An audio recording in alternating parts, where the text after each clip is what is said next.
Trying something here. This is a little tough.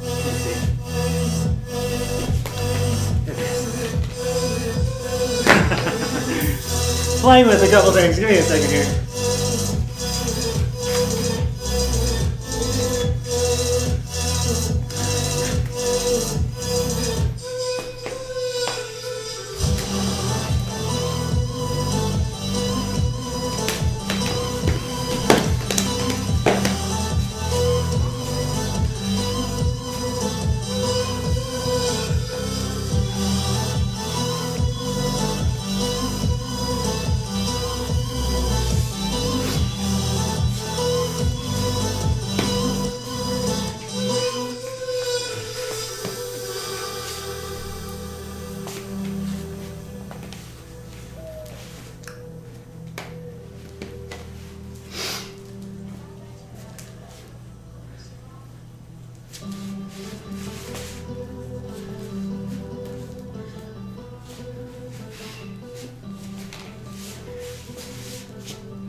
Okay.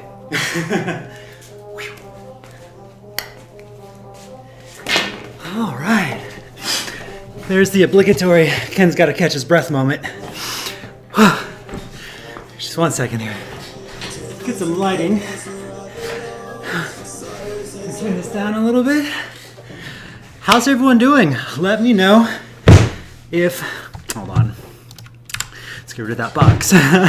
Let me know if I'm coming in loud and clear, and if you have any questions at all. I hope everyone's doing well. I don't know about you all, but my hair is becoming more like a Neanderthal every day. It's just thick and wiry, and yeah, so I thought I'd start talking about my hair, the most important thing throughout this crisis, of course. Now, most importantly, I hope you all are doing well. I'm just trying to catch my breath while make conversations. I want to say hello to the people that have joined. Today is an open forum. This means ask me any questions you want. This forum is for you. If there's no questions, you saw me doing a little bit more staff than everything else because I'm going to show you some concepts with the staff today if we have no questions. If we do have questions, let's cover what everyone's working on and what we can do to improve. I've already got a couple of questions in queue that people have emailed me with. Okay, the people have emailed me with, so I do have a couple things I want to start off with, and then I'll start reading off the YouTube channel and the Facebook channel and can answer any questions you all want, especially if it regards performance, ninja spinning, or the like. So again, I hope you all are doing well. Before we begin, I also want to talk to you guys about, give me just a second here, as I stare off the screen. Flow Toys is doing a thing. I'm gonna see if I can bring this up here. Hey, what's up? We're gonna be reviewing this awesome dude's work in a second. I wanted to show you though. I think it's flowtoys.com. YI-Flow. If you go to flowtoys.com/YI-Flow, this is awesome. I don't know why this is showing, hold on. Boo, goodbye box. The YI-Flow contest, there's only like 1.5 weeks left. And if you just go to flowtoys.com/YI-Flow, there you literally just submit a video talking about why you flow, sharing your story, and you can win free LED gear. The grand prize is a $500 Flow Toys gift certificate, and 2 runners-up will get a $100 Flow Toys gift certificate. If you think about that, wow, I'm really dark. I personally think this is awesome because not only are the prizes cool, but just your ability to share why flow touched you. You know, what moves you? Why do you do this in the first place? To me, it's a win-win. I think y'all should do it. Like, I pretty much talk about myself a lot already, so I don't need to do it. But if you guys submit, let me know. I'd love to watch your video and see what motivates you, what drives you. Like, why do you flow? Not only that, it'd be pretty cool if I heard like a Flowtricks person won one of these prizes. So get to it, flowtoys.com/YI-Flow. Make an awesome video, submit it to them, and hopefully I'll be hearing that you're one of the winners. Okay, so this is a little bit dark. Hold on. This is not a DC movie. Okay, a little bit brighter. I'm gonna go ahead and cover some questions. Before we begin, I have 2 in queue, and then I'll address all the questions on YouTube as well as Facebook. But I want to give shout outs first. Now I'm using this new thing, and it's kind of tricky because I can't see actually who joined me, which is really, I can't see who's joined, unfortunately. So I guess I'll give shout outs. If you made it, just send a hello in the chat room, and I'll definitely give a shout out to you. The first thing I wanted to cover is I had been sent a video. I'm just going to go over here real quick. We're going to talk about double nunchucks for a second. There we go. Double nunchucks. I have a person. I'm going to go ahead and use these nunchucks for now. These are Fire Groove's fire nunchucks. They most resemble a video that a person sent me.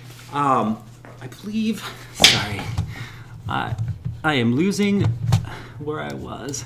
Haha! Okay, I'm back. I really do have it together, everybody.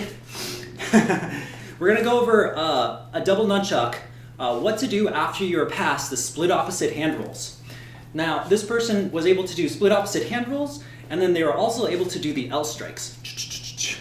And what I wanted to do was cover a couple of things about that. Her name was Scarlett. I'm not going to get into the video just because I didn't ask permission to post this online. But again, for you guys too, if you want to have your video critiqued over live stream, or if you want me to give you hints, send me an email, ken.flowtricks@gmail.com. Send me a link to your video and tell me what you're struggling with. And as long as you don't mind me broadcasting it in a future live stream, more than happy to help. Plus, it helps other people too. So what we're looking at right now is the bread and butter split opposite hand rolls. And then what do you do? What else do you have? You have these L strike patterns, or some people call them triangle bounces. Well, what can you do after that? Well, there's a lot you can do. I think one of the most important things, though, is also consider your chucks before we begin with doubles, because the person was using rather longer chucks, which is why I wanted to use these. When you use longer chucks, make sure that your bounce points, that you're bouncing a little bit lower. So find where that balance point is, and let me show you what I mean. For these chucks, do you see how much further down it is? That means the center of balance for this chuck is all the way down here, whereas opposed to these Dark Monk chucks. So keep in mind, this one was closer to the center, but if we go to Dark Monk's chucks, it's pretty close to the top, right up here. Because of this, and a lot of times this also has to do with length. Take a look at this again, and you'll see the balance is further down on the chuck. And because of that, we should hold lower, and we should also bounce further down. So instead of trying to bounce with the rope, we bounce it a little bit further back. And the reason for that is because if I were just to spin my chuck and grab it here, what you'll see is there's this wobbling that happens because the force passes the hand and continues downward because the center of balance is here, which causes extra force. So you want to get a little bit lower so that way you can stop the force a little bit easier.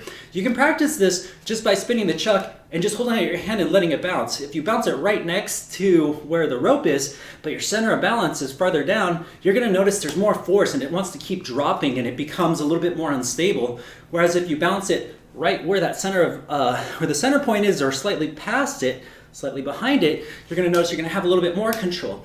And that's true with your bounces too. If you hold it a little bit closer to your body, sometimes it's going to want to keep bouncing and wobbling as you're doing the bounces. And so one thing I could recommend, if you have doubles and they're longer, hold them lower and give it a little bit more slack as these bounce, and you'll have more control than if you're holding it up high.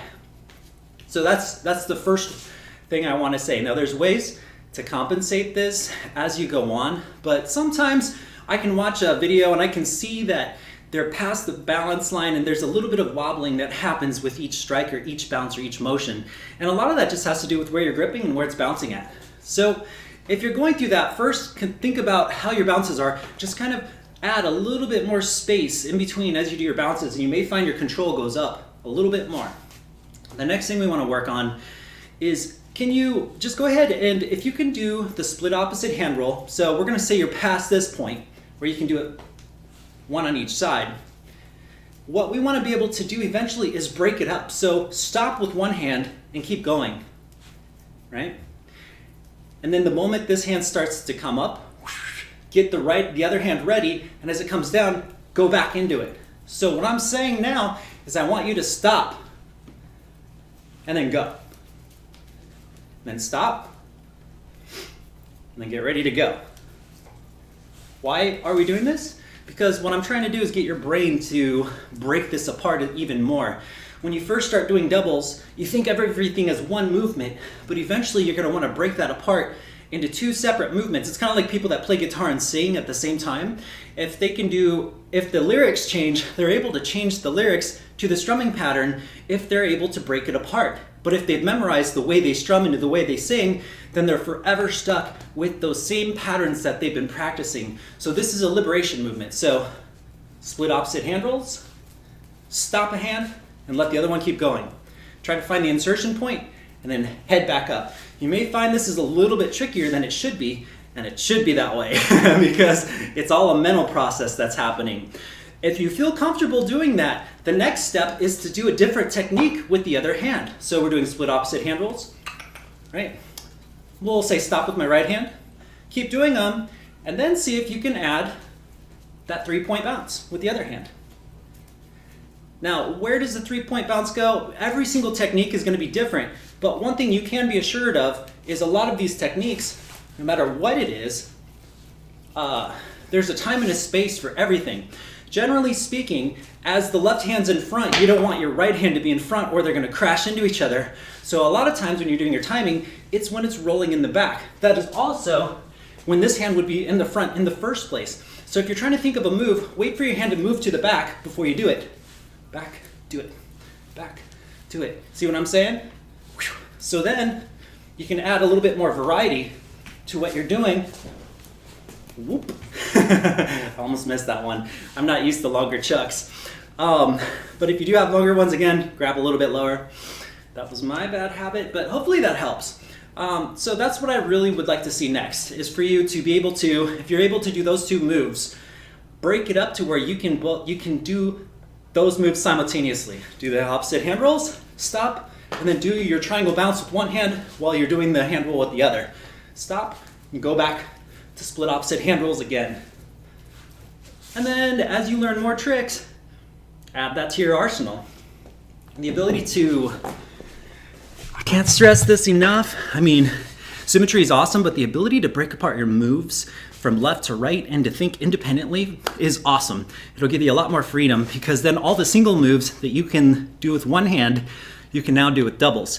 The other hand just does that same pattern while your right hand or your left hand, whichever one, does the complex moves. So keep that in mind. Okay, I've got one more, and then I'm gonna go ahead and address the YouTube videos as well as the Facebook videos, Where do I go again? YouTube and Facebook posts. I see I've gotten a few of them, which is awesome. I have not forgotten. I just want to cover these first. And this one is going to be a brand new nunchuck spinner. His name is, I'm really bad with names. His name is Good Vibes. I should remember that name. His name is Good Vibes. This is after 2 weeks of chucking. He's asked me to do a critique give him a little bit of advice as to where to go along. This is going to be great because if you're brand new to chucks or if you're just starting out, you may be in his place, and I would like to help you, give you a little bit of tips for where you can go next. So let's take a look at his video. All right, I've turned off the volume just so I can have some commentary. Good stance. He's getting ready. Look how clean those planes are too. You can see that the circles are very clean from left to right. That's always a good start. I'm gonna pause that for a second here, because let's talk about those clean... Whoa. Okay, I was having some Facebook issues with that. Let's talk about those clean planes for a second here. Back to the main camera. I know we just started, but if you noticed, he was swinging very tight circles from the left to the right. This is very good as a beginner. You really, really want to focus on making nice and clean circles. Actually, let's go over to the picture for a second. Clean circles is very important because if my hand, I'm going to turn to the side. If my hand makes clean circles this way, if you're able to see it, not only does the audience like this better, now this may look like a line if I'm standing in front of you, but the chucks itself draws a picture. Let's turn this off for a second. The chucks itself draws a picture, whether you can see it or not, especially if you have LED or fire chucks. And it's the patterns that most audiences see. So if you're a little bit off, like if your hand is a little bit off, you're gonna have like these oblong or awkward looking circles. And that may not be a huge deal, but when you start learning new techniques or new tricks, you're gonna find you hit yourself a lot more. Obviously, because if we're going this way, like if I'm making nice, clean, tight circles this way, when I go up, it's just gonna go straight up. But if I have a little bit of diagonalness, which happens a lot with new chuckers, they try a little bit harder, but they haven't worked on their planes, then when they go to catch it, it's coming in at an angle, or it may completely miss it and hit their elbow. Almost all elbow shots are because your planes were incorrect prior to the swing. So if you find yourself hitting yourself in the elbow, it very well could be, well obviously because your elbow could be in the way, it's just the angle that the chucks are moving. So it's very important to have clean planes. I really couldn't stress that enough. I wanted to talk about that because I was really happy. Those looked like good circles. Okay, we're gonna continue forward a little bit more. So we could, at this particular moment, I can see he's probably thinking about something, but what I would like to suggest is that the left hand, especially if you can work that left hand somewhere, you can move it around even. Just imagine that if you're spinning the chucks and you're staying still, just imagine there's always something in motion, something's breathing, something alive. That's a performance trick. Good, see, I like that movement there. The hand's moving, he's really getting a feel. He's got a nice bounce right there. Boom, he's going with the horizontals. Oh, front to back hand rolls. Now the plane was a little bit off there, which is why it kind of ricocheted. This is good. He's got the behind the neck pass, going behind the back pass to it. That's nice and solid. It looks like he's speeding it up right there. That might have been a really nice part of the music. There's a little bit of flop on that catch, but I also remember that those are foam nunchucks, so they're really hard to catch. That looks solid. That looks great. Good. Wow, you even got a throw right there. All right, we're almost done here. Good, okay. Right there with that throw, I would suggest a pause when you catch it, right? Boom! Did you see that was a perfect setup to pause for a second. Whenever you do a throw, I highly recommend, like if I do a throw, and I catch it, I would highly recommend stopping for a second. Not only, it's almost like adding an exclamation mark to your words. Again, I've always talked about, like, as you're flowing, if you never stop, and it's perfectly fine if you don't. If you never stop, though, it's different than, it's kind of like a run-on sentence. It's like it just keeps going and going, but once in a while, stop. So, I know it's kind of, I don't want to say it's kind of cheesy, but this is more about presentation and technique for this particular aspect, but it's really good. I really like when I'm watching here. I think just adding a little bit of extra flair to what you already got in terms of just how the body is moving. See if you can kind of keep the chest up a little bit more instead of sunken down low. So what I like to say is like your chest is like a spotlight, and if you can keep it shining forward or even upward, it looks a little bit better than when it's downward. And I'll give you an example. I'm just gonna do the same techniques with my chest, my spotlight pointed downward. Same trick, right? And then I'm gonna stand up and do it. And really, I'm just doing like simple patterns back and forth, but your chest is kind of like, I don't wanna say I always like to think of it like a spotlight for your confidence. And so even as you first begin, remember just to open up and just let it out like you're a Super Saiyan, and you can just shoot a beam out and blast everyone away. I mean, that's not always the case. You can always sink in low. But just keep in mind that there's a presentation going on. This is all performer advice right now. I have not gotten any techniques for this video, but that's because what I see right now is for only 2 weeks, he's doing really good. So I feel like let's not move forward yet. Let's work on smoothing those transitions. Let's work on giving a little bit more presentation now, so as you learn more techniques later, you already have a foundation for not only good techniques, but good performance, good ways to present it, good body, a good body positioning and all that jazz. I feel like getting this now makes it a lot easier later because you already have all the foundations put together. So my recommendation for you, let's keep watching here. That's great. Oh. Isn't that funny? Like I hit the wrong button and you just see the side of my face while I'm just like reading stuff off. Let's go back to the website really quick here. I'm just finishing up this video here and then we'll continue here. Nice. I like the end. All right. So we were talking about presentation and that was a nice end. He ended with the behind the neck pass. He ended just like, whoosh, I'm done. That's pretty good. That's pretty good. I feel like this is now if you can think about it, if you think about when you're flowing, if you have multiple parts where you want to end, that is also really good. That's also really good. So you might want to do a couple behind the neck passes and just stop for a second. And then think of some badass poses you want to do. I probably didn't do that when I was flowing, but since we're looking for advice, that's just something that I would say would work really well, especially in the future when you start performing for people. Definitely have stops. Have points where you stop, where your body stops, and then you just give time to just finish what everyone, like just let everyone absorb what you've done as well as yourself. Let your body recuperate for a second and then move forward again. Okay. I am going to get to the questions now. I hope this helps. I know I did not cover any specific techniques with this one, but I just thought it'd be fun to go from like more of a performance standpoint, especially because like I think beginners or people that are just starting out should definitely like start ironing that right away. Just like martial artists, when they learn to punch, they should learn to punch with their toes into their hips, into the tops of their fists, all the way through from the get-go, as opposed to just punching straight from the arm. And I feel like with flow artists, when we learn flow, a lot of people just move their arms, but their bodies are just so rigid and stuck. And, I just like the martial artist way in that aspect. I just like having the whole body like in motion with it. Even, you don't have to be flipping, I just mean like just get the whole body connected. Okay, I am going to go to YouTube first because I see some questions and some thoughts, and then we're just going to go back and forth, and if there's no questions, then I can also do a little bit of staff lessons. So Matthew says, will you continue your performances? By the way, hello Matthew. I'm not able to say hello right now just because I don't have anything up. I can only see the questions. I have this new screen that I thought would be really cool, but it doesn't say who's joined me or not. Matthew says, will you continue with your performances after this epidemic crisis? I'm sure it's a negative impact on you as well as others.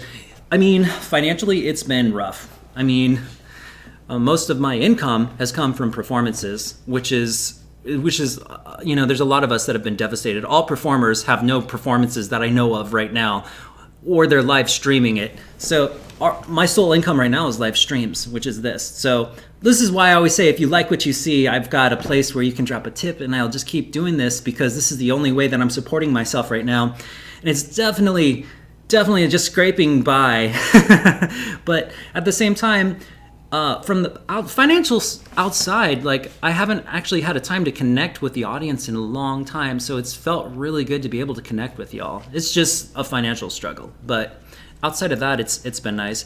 When performances come back, I do foresee performances coming back eventually, but I think it's going to be slow. Even when the doors reopen, I think people are going to be afraid to have. There's going to be two people. There's going to be people that cannonball in and make a big splash and they want to have big events, and those are going to be the people that, but we're not nearly going to have as many shows probably for like 6 months after everything reopens.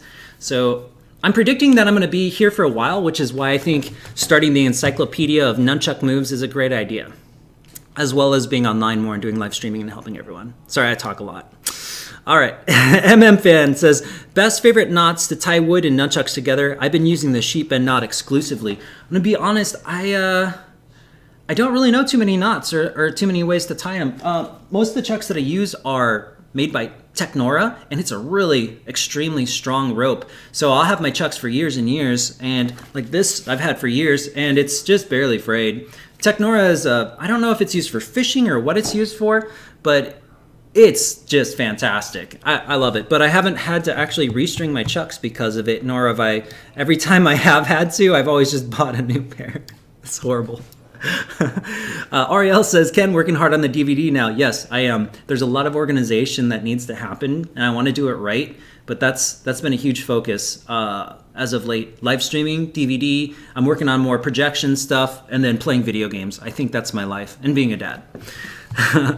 Matthew says, my son is 10 years old. He loves watching Ken and wants to learn how to use nunchucks. He's ADHD like myself. It's not hard for him to stay focused on YouTube. DVDs are perfect. That's awesome. And like I said, the DVDs will be more to the point. Like, if it makes you feel better, so is my son.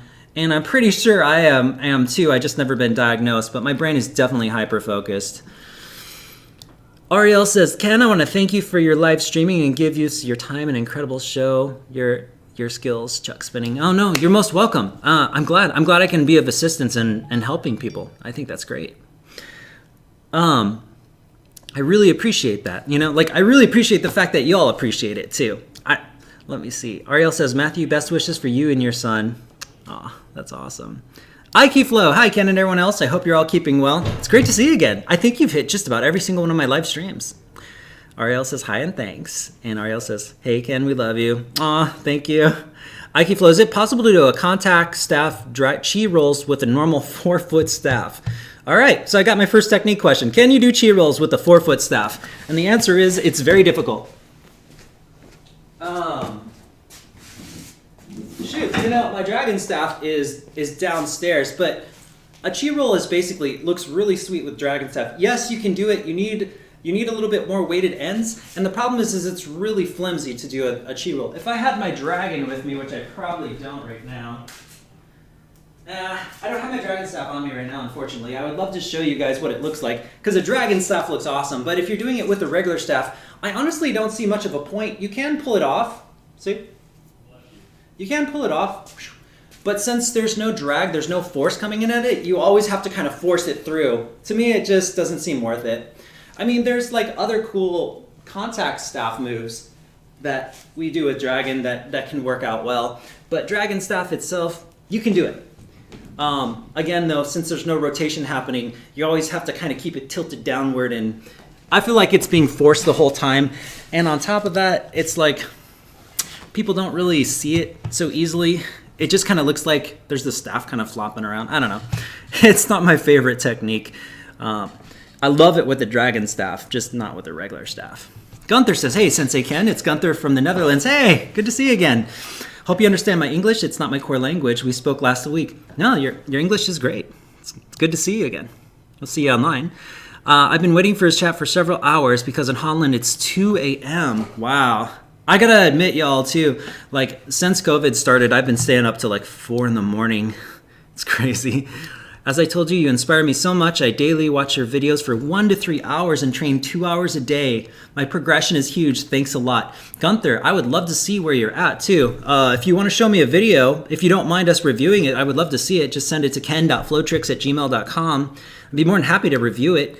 We can look at it online. Gunther has 3 questions. First, I'd really like to donate to you, but from Holland it causes problems, which I would rather not share in open chat. Can I email you on one of your Facebook? Yeah, absolutely. You can. If anyone that wants to donate, that's amazing. You know, it's really helpful too at this stage. You can send me an email, ken.flowtricks@gmail.com. You can also email me on Facebook. The problem with Facebook is that I'm out of, like, I got 5,000 friends. I hit the Facebook friend limit years ago, so I had to delete a bunch of people. But it's hard to maintain because then it just fills back up. You're welcome to send a friend request, too. It's just harder on Facebook because I always have to, you know, I keep hitting the limit, basically. Second question, I've trained all the first 23 beginner stages. Is that the end of beginner levels? I don't know which video series I can catch from now on. So Gunther, once you're done with the nunchuck for beginners, I mean, I have one giant video that's an hour and 45 minutes long, and that covers all the basics.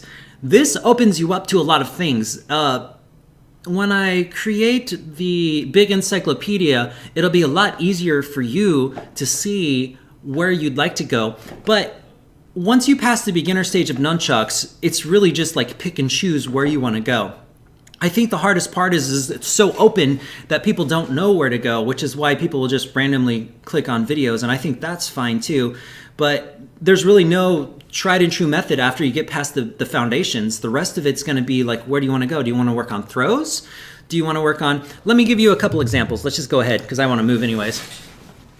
So if you get the basics down and, hey, I can do these and I can do figure 8 wrist rolls, you want to start thinking about, well, what is it that I really want to play with? The thing is you're going to play with a lot of different variations as time goes on. So just choose one that appeals to you now and see how you can get it in flow. Let me give you an example. If you're working on figure 8 wrist rolls and you feel this, can you do extensions?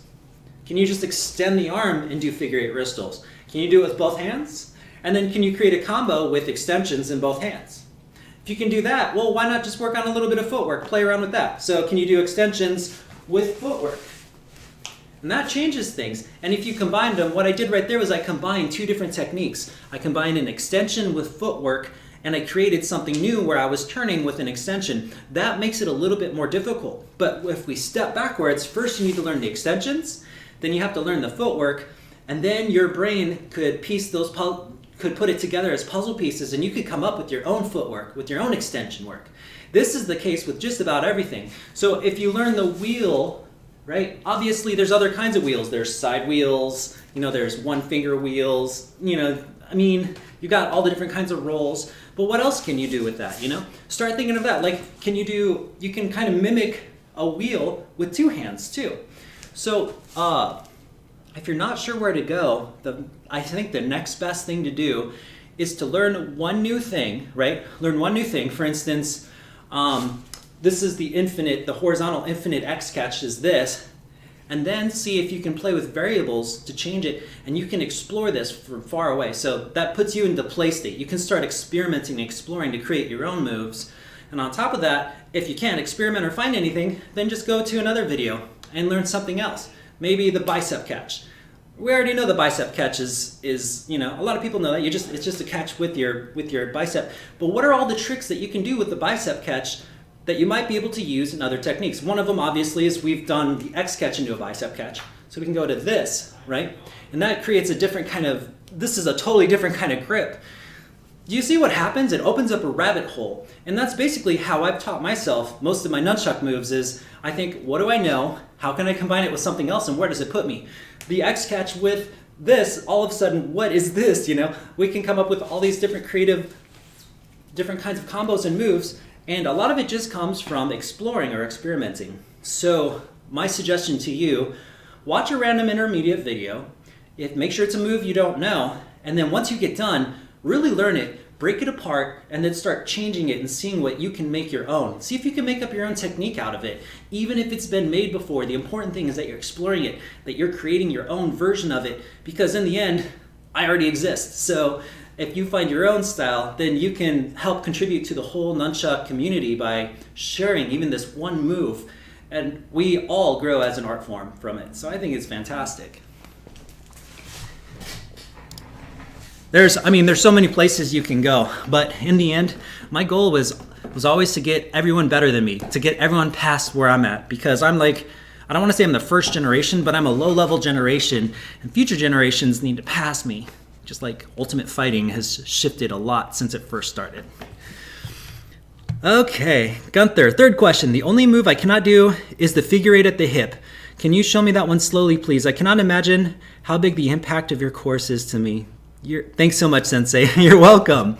The figure 8 at the hip. Let's go ahead and go back there for a second. We'll take a look and see. I'm going to go to the NDI for a second.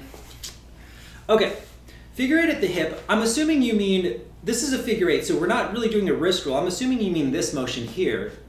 If this is the case, if you watch my wrist in the beginning is whipping around like this. So it's whipping around, and then as it goes behind, it's pointing straight downward. So there's two moves you want to work on. One is like this, when it's in front, you want to kind of twist your wrist in a circle like this. Twist, twist, twist. You can almost hold it with two fingers like this. If you hold it like two fingers and then you just kind of let your wrist rotate with it, that may help you. Well, actually use three fingers. Go ahead and use three fingers. But the problem that most people have is when it goes behind them. So I really want you to focus on, as soon as it's at 12 o'clock and it goes down, shoot your thumb down, right? We're gonna shoot it down, but we're gonna point it out. So the thumb is almost like pointing outward this way. So as we go backwards here, whoosh, my hand looks like this. It's kind of a weird angle. It is really weird, and I think that's what gets most people, is their wrist isn't turned out right. But basically, if your hand isn't turned this far out, if it's turned this way, you're gonna hit yourself because the chuck is gonna be spinning and it's gonna hit you here. So you have to angle it a little bit further back so it rolls behind you like that. See, as I get closer, it starts to hit me. So we have to tilt the wrist backwards. So here to there, to there. Notice how my wrist is always forward or very backwards. Forward, backwards, forward, backwards. Let's see if we can turn this on so you can see it better. So it's forward to backwards. So watch the purple. I'm gonna move the red here. Forward to backwards, forward to backwards. Do you see that? That motion, I'm gonna turn this off for a second. That motion is really important to know because when I'm standing here, you can't really see this. But when you stand to the side, my hand is moving back and forth behind me. It has to clear my hips or I'm gonna hit it. So it has to move behind me. And again, the wrist just kind of pulls itself backwards. So if you wanna practice behind you, because behind the back is usually the hardest part, practice just spinning like this. You should not hit your elbow. Another trick is to find a wall, like for instance, here. If I stand with my back against the wall and I do this motion, this should not hit the wall. Kind of look backwards and see how straight it is. So, that should not hit the wall. This should be moving just like how flat this plane is in front of me. This goes back to planes again. Let's go ahead and go to that really quick. This goes back to those invisible boxes in front of you. There's a wall in front of you that's this invisible box. And the blue is the wall behind me, and it needs to be just as flat behind me as it is in front of me. So I'm making a nice circle here, but as I pull it behind me, I gotta make sure the circle is still flat back here. If you can't get a straight line, one of the nicest things you can do is just lift your wrist up and down. This up and down motion like this kind of straightens it out a little bit better. So here and front. So that's the trick to the move if we broke it down into little pieces. Hopefully that helps, but if it doesn't, go ahead, send me a video. Let's take a look at it and see. It does have to clear the hip. That's the biggest thing with that motion. The moment you get it close to the body, it has to be able to clear the side, and that weird backward wrist turn can get just about anyone, really, to be honest. All right, hopefully that helps. Let me know. Harry, the 3-beat weave is really a figure 8 on both sides in the beginning with the hand chasing the other. That's a question mark. The 3-beat weave is not necessarily figure 8s, and I'll explain why. If you're doing figure 8s, you won't be able to 3-beat. The reason for that is because a figure 8 makes 2 circles. So if you're doing figure 8s on both sides, it'll look like this. The reason for that is because a figure 8 clears this direction. See how we're always slashing downwards? But if you really look from here, we're actually making 3 circles instead of 2 circles, which is why it's called a 3-beat. What I mean by 3 circles is instead of 2. Let's go ahead and put this away. Oh, look, I'm smiling at the wrong, I don't have my visuals on. I'll give you an example. All right, so a 2-beat looks like this. A 2-beat means there's basically, a 2-beat is a figure 8, and it basically makes a circle in front of me and a circle behind me. Circle in front of me, so there's 2. There's 1 here and 1 here. A 3-beat makes 3 circles. See, so it's going to be, we're going to make a full circle this direction, but both hands are crossing over, and then we're going to turn to the other side. Now, I know you can't quite see this as an extra circle, but there's a circle right here. See that? There's that extra circle. So circle here, crosses over, circle here, but then there's this other circle that happens right here.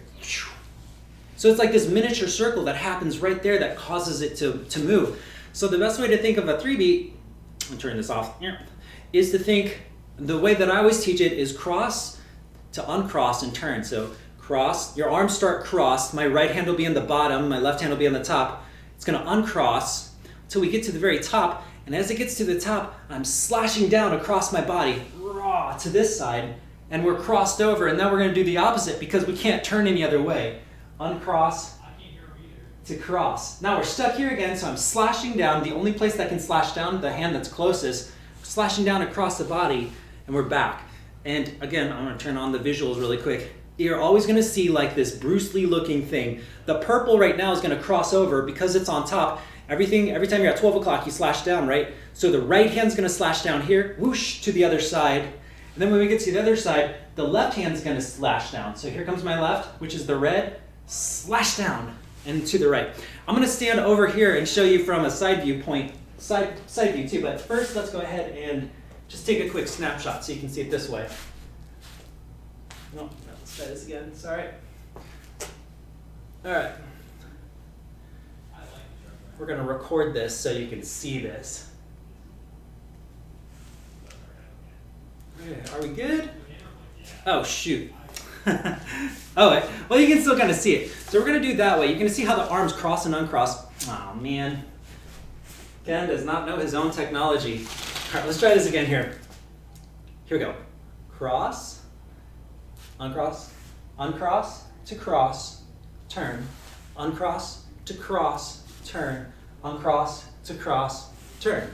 Now, if I stand over here, it's really important to see that because eventually it's a small motion. It doesn't look so big, it's very small, but it's the same thing. We're just going cross to uncross, turn, cross to uncross, turn. But we should start with big hands first. And if you look at my hands, again, we're just making a nice clean circle on this way, and we cross it over to the other side of the body. Nice clean circle. This hand that's on top crosses over. Let's turn on the visualizer here so you can see this a little bit easier.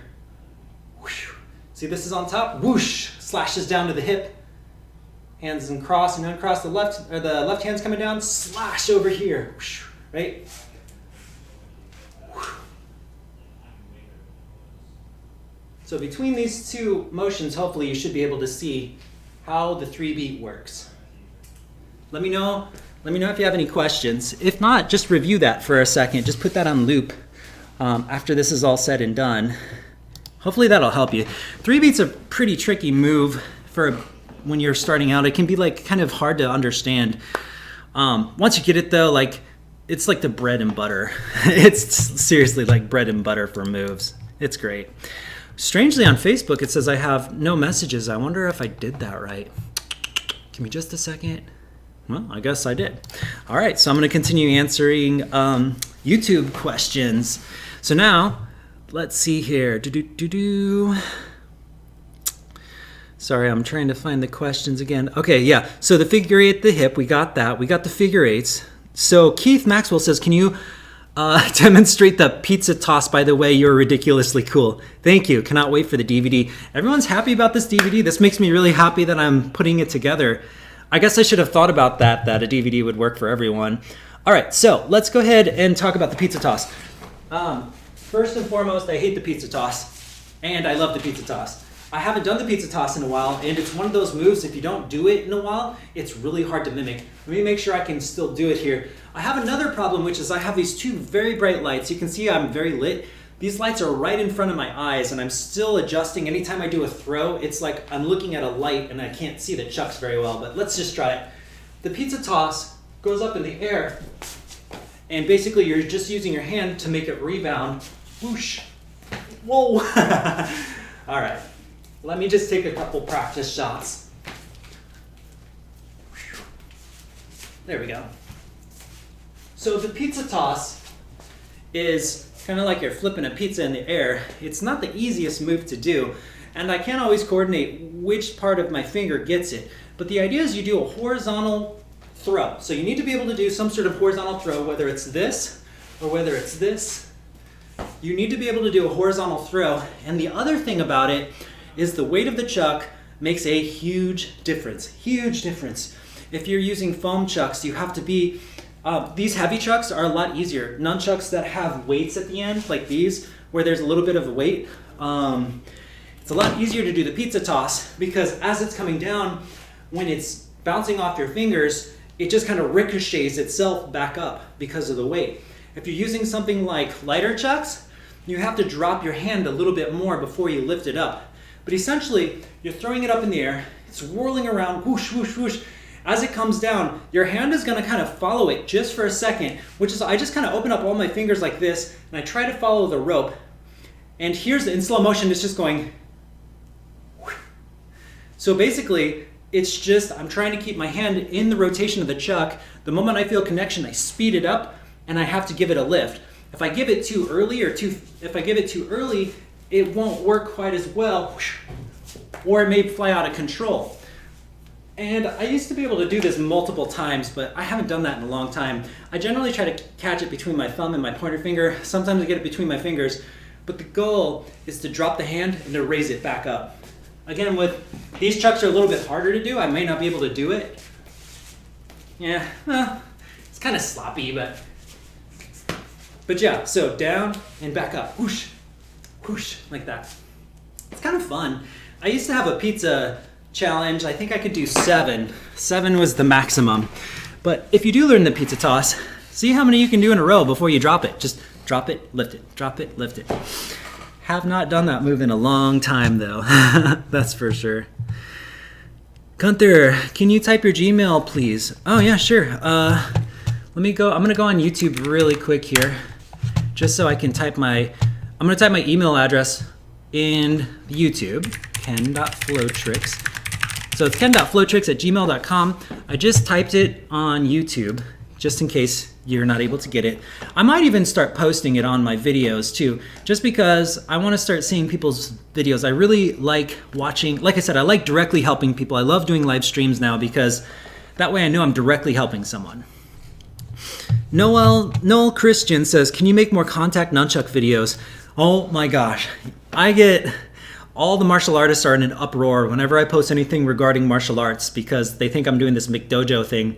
It's really funny. I could do a little bit more contact nunchuck stuff.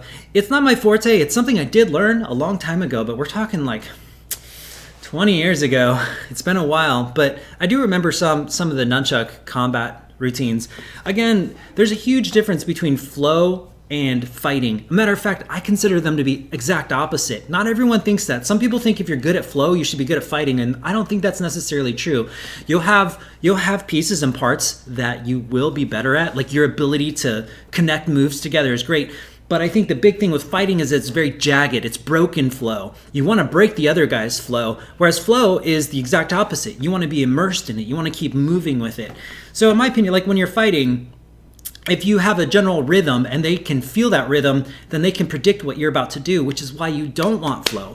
You want to create a flow and break it and do something unexpected. That way you can break through their pattern of thought. Because if you're in this fluid motion and they can feel it out, it's a lot easier for them to predict. Which is why, yeah, I talk a lot, but basically that's the big difference in my opinion between flow and fighting. I think they're almost opposites. There's almost like yin and yang, and I think they work really well together. So the long story short, I can make some combat videos. It's just been a while. Harry says, I would be interested in weapon type lessons instead of performance. Yeah, and another thing, I need someone to come over that I can demonstrate on, and I need to practice back up on my weapons training. Gunther, thanks for the clear explanation. Let me know if that helps, definitely. Titch says, is that Tai Chi? I'm not sure. I've never studied Tai Chi, so I'm going to say no, but it may look like Tai Chi. Gunther, I'm going to do my best to make a video and send to you next week. Please do. Yeah, send it my way. Aikiflow, Ken, in your opinion, what are the best contact moves that integrate well with staff spinning? I kind of have got the half Steve, but I'm working on struggling with fishtails. Well, I mean, best contact moves that integrate well with staff spinning depends on your style, really. I love conveyor belts, and I don't even know, halo rolls I think are really great. I actually do like hybrid contact moves without actually doing contact. I'll show you. Let me see. It really works better with a longer staff, but this one, I can't think of what it's called right now. But this motion here, I really like that motion, but personally I like using my hand better and just kind of taking it across while holding it. But I got that motion from learning that technique, and it made me realize, well, what if I just grab it here? Because then we have different kinds of patterns that we can create simply off of the idea, the concept of it rolling up from one shoulder to the other, but what would happen if you grabbed it? I'm always like more of a fan of maintaining control of the staff as opposed to letting it go, except for just in very like specific situations. Those are probably the extent of my contact moves. And as you can see, I'm not playing with it anymore either. I think I have one more that goes, hold on, this. It's been a while. It's been a while since I've done that. I think contact moves are great. I'm just not the best at it. I'm more of a hands-on, so I prefer like keeping my hands across and being able to do like really cool motions through the shoulders. Actually, this intermediate staff class goes through a lot of that. I don't really go a whole lot into the contact thing just because there's so many better contact staffers than me. If you want to get into contact staff, for those who don't know, contact staff is when you want to roll a staff around your body without using your hands, kind of like how you saw it roll across my shoulders. I'd be considered a very low, intermediate, or a middle class because I'm not great at contact staff by any means. There's so many better ones, but it does look cool. There's definitely a cool look to it. I think some of the XMA martial artists have some really cool contact staff moves too. Again, that's about the extent of what I can do, but I use it to kind of come up with ideas for more martial arts influence flow arts. But those are my favorites. Keith, thanks again, Ken, bro. Keep it up. Looking forward to more. Awesome, yeah. Bob says thank you. Noel says thank you. Welcome, welcome. Thanks for your Gmail. I send you a mail tomorrow. Got to sleep now. Thanks until next time. No problem, Gunther. No problem, everyone. I'm glad to be of assistance. And again, if you have any questions, be sure to ask me. I'm more than happy. This is an open forum, so I'm happy to answer any questions regarding flow or fire dancing or martial arts or any questions you have. Right now, I think I am caught up. Yeah, Ikeflow says I like the hybrid look. I personally do too. I just think there's more of an element of control. If I did more contact staff moves, it would probably look better for me to do contact. But since I do such a limited amount of it, I'd rather transition it over into something that looks like it still meshes with my style more.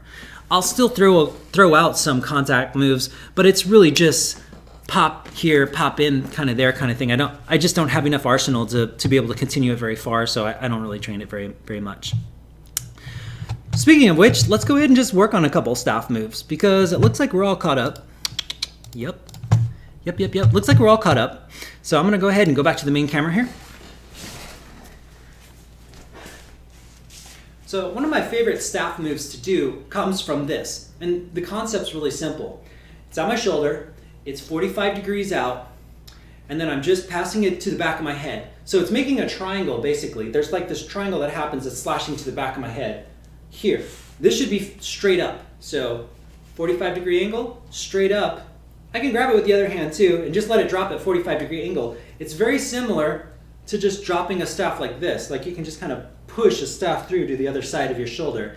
If it rolled, it would continue to roll down the armpit. So it should go shoulder, shoulder, down the armpit. That's kind of how it should go. You can even practice this motion here.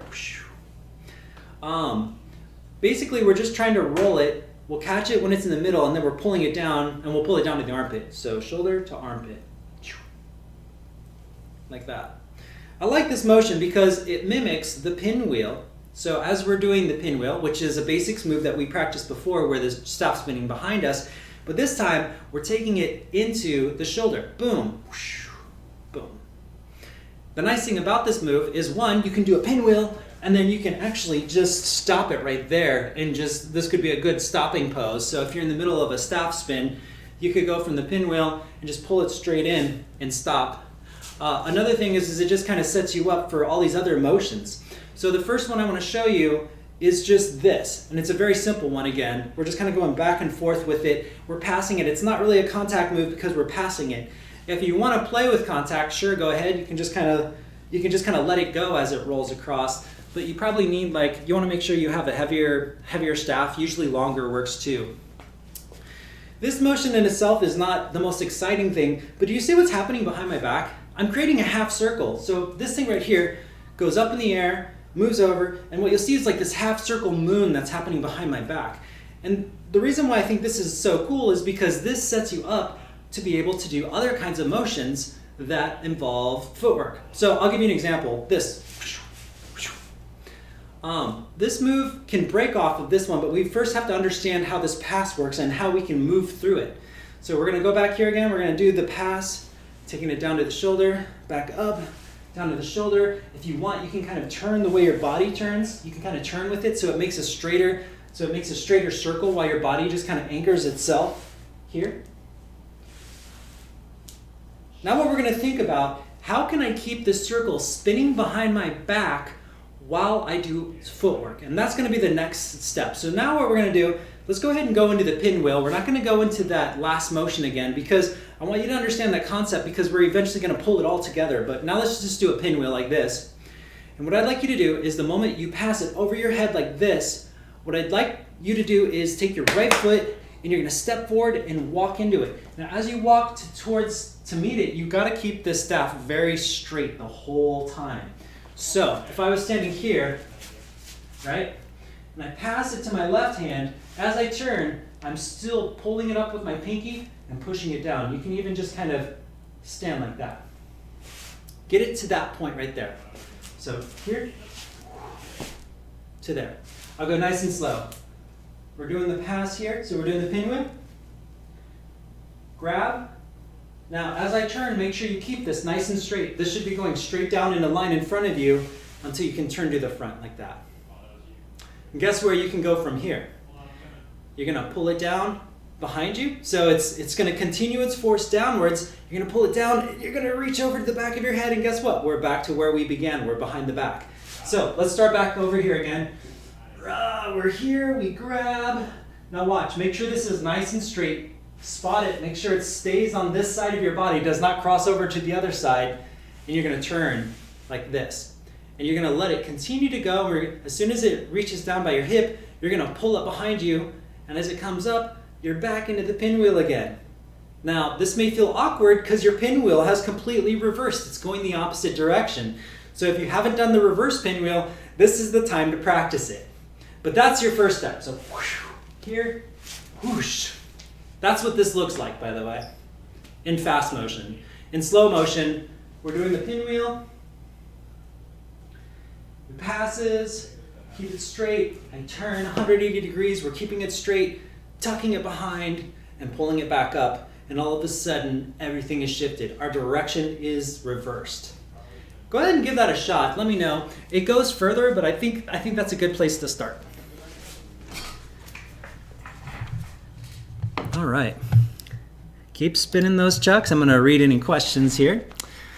Ariel says, fighting nunchaku is very different between spinning chucks and is different between chucks and stuff. Yeah, no, absolutely. Fighting and flow are two totally different things in my opinion. And as long as you can keep them divided, I think it's great. I just get a bunch of angry martial artists that don't realize that I already know the difference. And I'm not teaching you how to fight with them. Never have called it that. It's always funny. Like, I don't know. There's just a lot of martial anger towards flow arts, I guess. All right. Let me know how the staff is moving.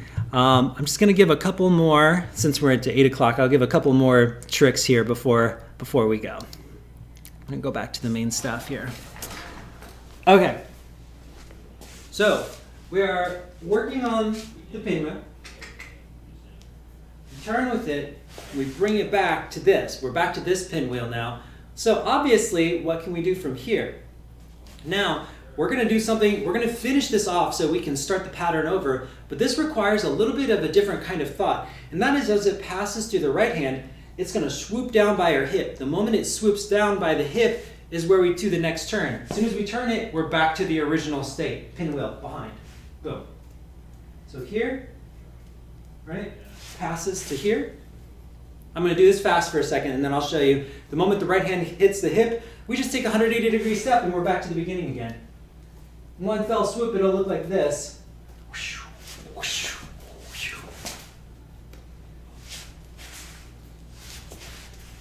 Neat, right? It's a great combo. I'm going to go over it very slowly. We're going to start from step by step again. Hopefully this will help you. Pass. The moment it passes here, you're keeping it very straight as I turn. Pulls down to the hip, and it goes behind me, and it becomes the pinwheel again. Whoosh! We're back to the pinwheel. The moment that this goes to my hip, we're pulling it in front, but as we pull it in front by the hip, we take a 180-degree step, and we're back to the beginning pinwheel. Whoosh! So here, 180-degree step. Here, 180-degree step.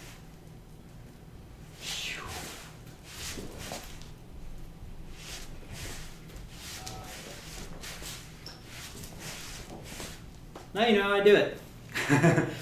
It's do it nice and slow, but you'll get the hang of it. Obviously, if you're doing it that direction, you can step the other way too. You just have to do it with the other hand. So you would start, instead of doing the pass when your hand's above your head, you just do the pass when it's below by your hip, and you just step the opposite direction. Whoosh! So your pass will be at the hip instead of at the shoulder. So you can play with that. I'm not going to exactly show you how to do that one, but you can play with that motion and see how that works. Now, right before that, we worked on this motion, but it had nothing to do with the last technique. However, this pass here has everything to do with why we wanted to learn this. So now I'm going to show you another trick which involves stepping. It looks like this. We're basically just going to kind of step past it to get past. We're basically going to isolate the staff a little bit, turn it around, and see what we can do with it. So this is why we wanted to learn this move in the first place. This is why I wanted you to practice this motion here. And it kind of is a variation of what we were just working on, but just a little bit differently.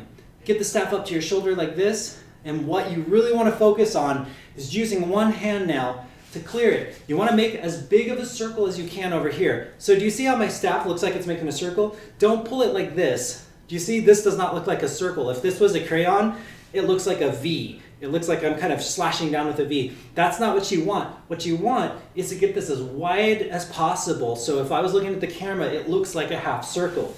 If there was a crayon on the tip of this, it would draw a really cool circle, right? And that's what you want to do, is draw a really cool circle. Now what's going to happen is you're going to continue to draw that circle, but the moment it goes to the top of your head, you're going to start to turn with it the moment it reaches to the other side of the shoulder. So the moment it touches the top of the head, you're going to say, okay, it's time for me to start turning, but keep that circle active exactly where it is. You're going to take a step this direction.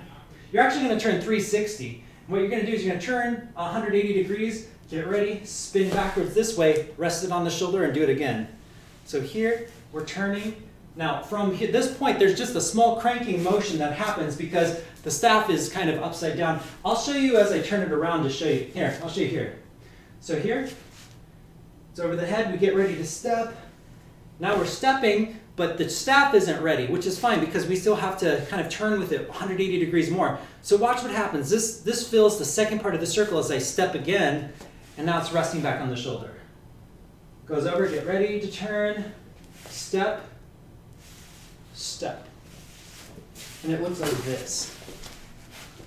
So you can go. So keep that in mind. Let's try that one more time. Here. Make a half circle. As it comes here, we're getting ready. We're pivoting. We're standing. We take the step here. The hand needs to keep coming up until it reaches to the back of the shoulder again, and we're back. And that's kind of like I don't exactly know what that's called.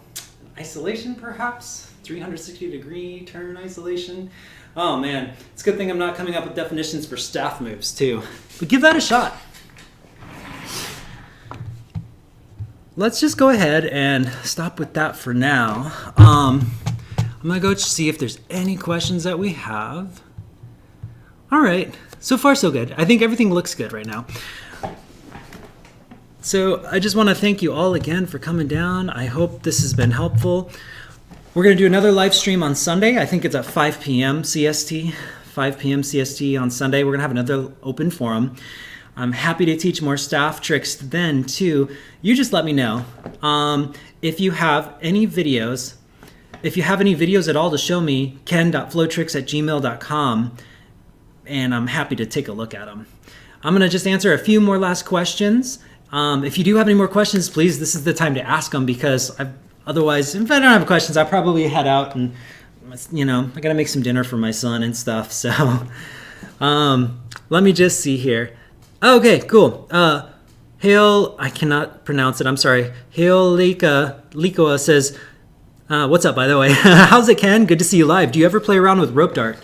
Only a little. I can show you here.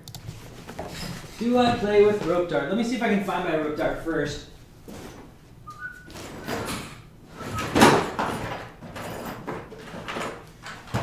In case you're just joining me, I'm looking for my rope dart.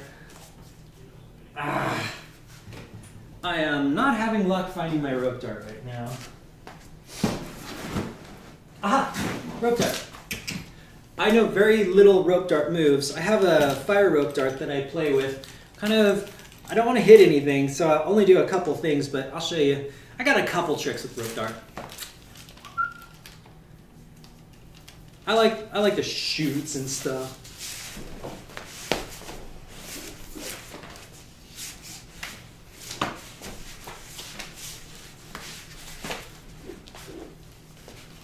Oops, a little tangled. It's been a minute.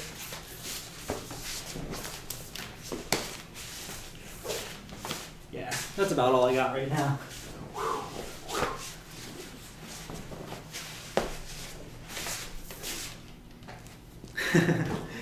Yeah, I've tried to play with just about every weapon or prop imaginable. Like, if it's been invented, I want to at least play with it for usually give it at least 2 weeks of training, just so I can understand it and see if there's anything I can translate over.